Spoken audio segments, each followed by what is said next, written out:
கருவூரார்.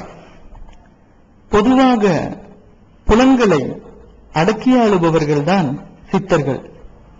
ஆனால் கருவூரார் அவர்கள் மிகவும் வேறுபட்டே தெரிகிறார். இவரது பிறப்பு குறித்தே பலவித கருத்துகள் நிலவுகின்றன. இப்போதுள்ள கரூர் நகரம்தான் அன்று கருவூர் ஆக திகழ்ந்தது. இந்த ஊரில் வாழ்ந்த மயன் பரம்பரையில் வந்தவர்தான் கருவூரார் என்பார்கள். கோயில்களில் கோபுரம் கட்டுதல், இறை வடிவங்களை சுதை ரூபத்தில் உருவாக்குதல், மாடங்களை சிற்பங்களால் அலங்கரித்தல் போன்றவை இவரது முன்னோர்களின் பணியாக இருந்தது. எனவே வாஸ்து ஞானம், ஆகமம், சிற்ப சாஸ்திரம் போன்ற பல அரிய சாஸ்திர விஷயங்களை தெரிந்தவர்களாக இவர்களது முன்னோர்கள் திகழ்ந்தனர். இந்நிலையில் தாயின் வயிற்றில் கரு கொண்ட நாள் முதல் பிரகலாதன் எப்படி நாரதர் மூலம் நன்னெறி கதைகள் கேட்டு பின் பால வயதிலேயே மிக பெரிய ஞானியாகவும் ஹரிபக்தனாகவும் திகழ்ந்தானோ, அப்படியே கருவூராரும் ஆகமம், வாஸ்து ஞானம் போன்றவைகளை கருவிலேயே கற்றுக்கொண்டவர்.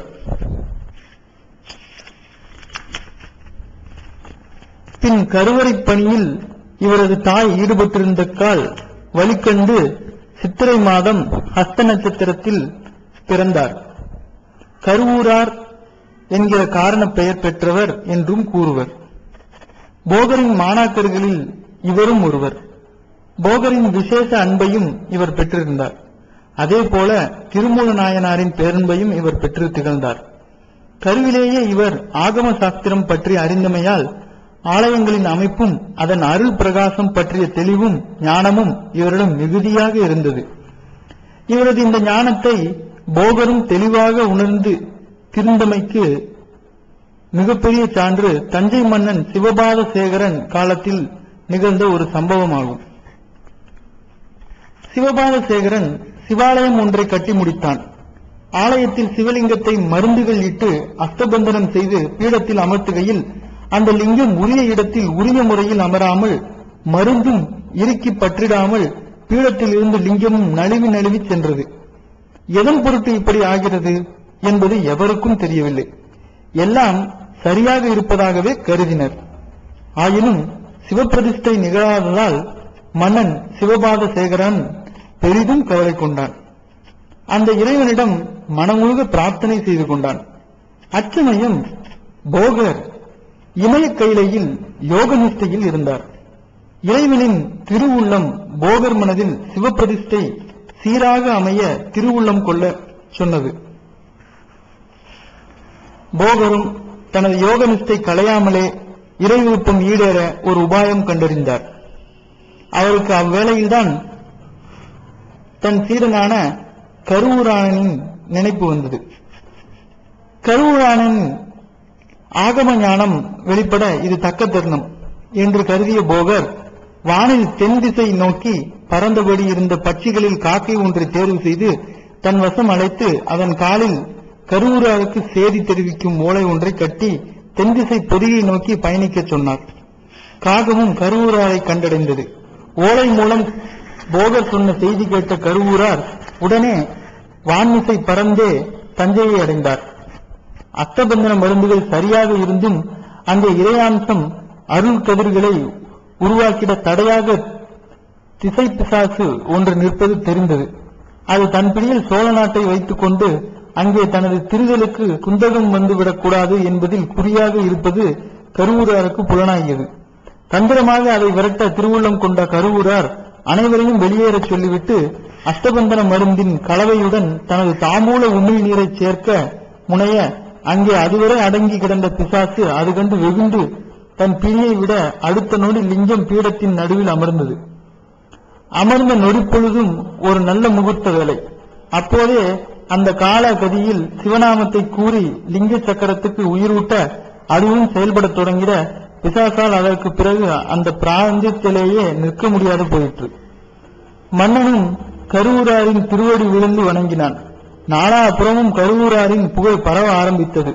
கருவூரார் இப்படி நுட்பமாக செயல்பட்டதை உணராத சிலர் அஷ்டபந்தன மரத்தின் அஷ்டபந்தன மருந்தின் அளவுகளில்தான் ரகசியம் உள்ளது.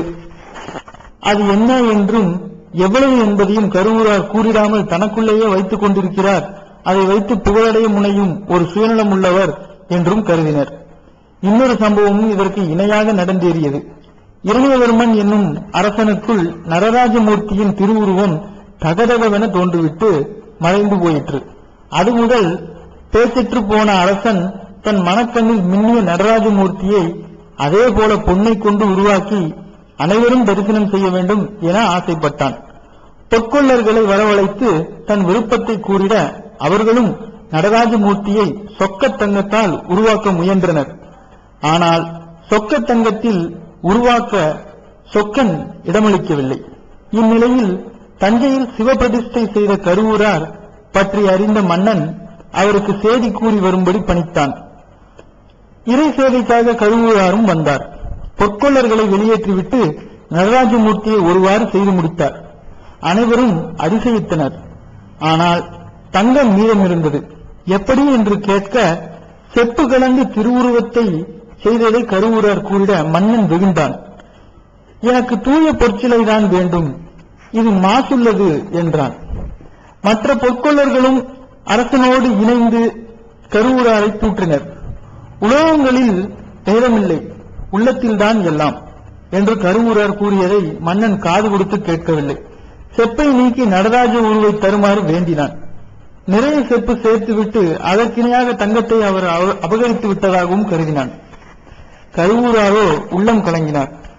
தான் உருவாக்கிய திருமேனியை திரும்பவும் அழித்து அதிலிருந்து தங்கத்தை பிரிக்க மனமின்றி தயங்கினார். இந்த உருவத்திலும் இறைவன் இருக்கிறான், தூய பொன்மேனி ஆகமத்துக்கு ஆகாது, வெப்பத்தில் வளைந்து கோணல்கள் சித்திக்கும் என்று கூறிய கருவூராரின் கருத்தை மன்னன் காது கொடுத்து கேட்கவில்லை. அவரை சிறையில் அடைத்தான். சீடன் சிறையில் அடைவிட்டதை போகரும் திருமூலரும் அறிந்தனர். கருவூராரின் பெருமையை உணர்ந்த போகர் திருவுள்ளம் கொண்டார். மன்னன் இரணியவர்மனை சந்தித்த போகர் தான் அறிந்த ரசவாத வித்தையால் வெள்ளியை தங்கமாக்கி அரசனிடம் தந்து, நீ கொடுத்த தங்கம் இதோ கருவூரானை என் வசம் ஒப்படைப்பாய் என்றார். அரசனும் சிறைக்கு சென்று கருவூராரை தேட கருவூரார் சிறையில் இல்லை. மன்னன் அதிர்ந்தான். போகரே, உன் தங்கத்தை நான் அழித்து விட்டேன், எங்கே என் தங்கம்? போகரோ இவ்வாறு கேட்டார் என்று கேட்க மன்னனுக்கு திகைப்பாகியது. கருவூராரை திரும்பித் தர தெரியாமல் தடுமாறி நின்றான். ஆனால் போகரோ அவன் காற்றில் கலந்து விட்டான். அவன் மகிமை உனக்கு தெரியவில்லை, நான் அழைத்தால் வருவான் பார் என்று கூறியவாறே, கருவூரா, உன் குரு அழைக்கின்றேன் வா என்று அழைக்க அதே சிறைச்சாலையில் இருந்து வெளியில் வந்தார். மன்னனும் இருவரின் மகிமை அறிந்து காலில் விழுந்தான். அது முதல் விக்கிரகங்களை எப்படி வார்ப்பது என்பதில் ஓர் இலக்கணம் உருவாயிற்று. தூய பொன்மேனி நாளாவட்டத்தில் கண்களை பாதிக்கும் என்பது செய்தியாகியது. அது மட்டுமல்ல, பசும்பொன்னானது லட்சுமி அம்சம், அதாவது சக்தி அம்சம், அதோடு செந்தாகிய சிவம் கலந்தாலே உருவம் உறுதி கொள்ளும் என்பதும் உள் சூட்சமும். கருவூரார் இப்படி இறை செயல்களில் ஈடுபட்டு பெயரும் புகழும் பெற்றதோடு ஊர் ஊராக சென்று தல வழிபாட்டிலும் கலந்து கொண்டார். அவ்வேளையில் ஆகம கோணல்களை சீர் செய்து தந்தார். இதனால் இறைசக்தி வையகத்தில் பிரவாகம் எடுத்தது. ஆயினும் அவர்வால் பொறாமை உணர்வும் ஒருபுறம் பெருகியபடியே இருந்தது. அவரை ஒரு சித்தராக கருதிடாமல் மாய்மாலக்காரராக பலர் தவறாக உணர்ந்தனர். மதுவும் மாமிசமும் புசிப்பவர், பெண்ணாசை மிக்கவர் என்றெல்லாம் அவர் பற்றி கோல் மூட்டினர். அவரது ஸ்தல யாத்திரையையும் தொடர்ந்தது, புகழும் பெருகியது. கூடவே அவரை தவறாக புரிந்து கொள்வோர் எண்ணிக்கையும் கூடியது.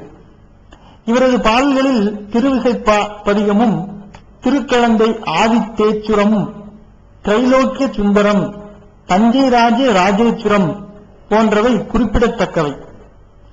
இறுதியாக கருவூரை அடைந்து அனுதினமும் பசுபதீஸ்வரரை வணங்கி வாழ்ந்தவருக்கு உச்சபட்ச சோதனை ஆரம்பமாயிற்று.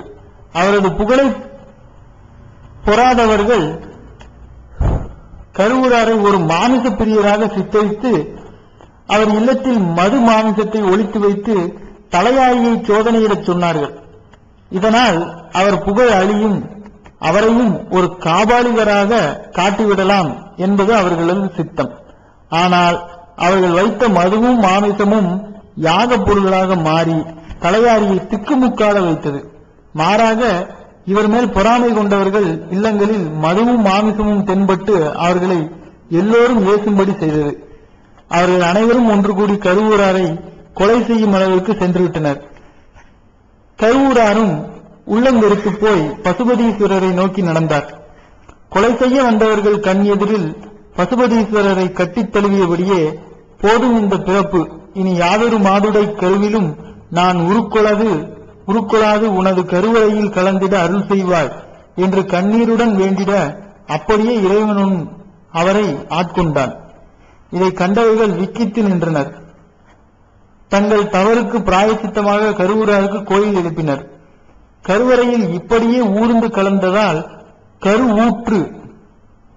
கருவுற்று கருவூரார் ஆகினார் என்றும் கூறுவர். இவர் வேறு கருவூர் சித்தர் என்றும் கூறுவர். எது எப்படி இருப்பினும் கருவூரார் வாழ்க்கை சரிதம் சமய பேதங்களற்று காட்சியளிக்கிறது. இதை இறையருளை நாம் இன்று தடையின்றி பெற்றிட கருவூராரே பாதையமைத்து தந்தவர். பொறாமைக்கும் எதிர்ப்புக்கும் நடுவே எதிர்நீச்சல் அடித்து இறைவன் திருவடி அடைந்தவர் கருவூரார்.